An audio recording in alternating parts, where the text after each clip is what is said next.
Isa, que cor que tu é? Lourinha. Tu é morena. Não, eu sou lourinha. Meu bem, você é morena. O seu cabelo é castanho. Mas eu sou loura. Tu é loura? Aonde que é loura? Tia Francis disse que eu sou. Mas você não é loura, meu amor. Você é morena. Não, eu sou lourinha. A morena mais linda da mamãe. Mas eu sou loura. Cadê loura aí no teu cabelo que eu não tô vendo? Aí, olha. Qualquer lugar? É. Qualquer lugar que eu tô vendo é moreno. É castanho. Não, é loura. Mas você é a moreninha mais linda da mamãe. Não, eu sou loura. Ai, loirona.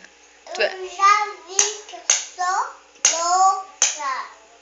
tu já tem convicção de que tu é loura? Mas você é morena. Mas eu sou loura. Mas não tem como dizer que você é loura. Papai do céu fez você morena. Papai do céu me fez loura. Foi? Tem certeza? Mas você é morena. Mas eu sou loura. Tá bom, tá bom. Não pode bater a mamãe, porque você é morena, viu? Não sou loura. Cadê os teus cabelos louros? Mostra aí pra mim então. Aí eu tô lourinho. Todos lourinhos. Mas eles são morenos.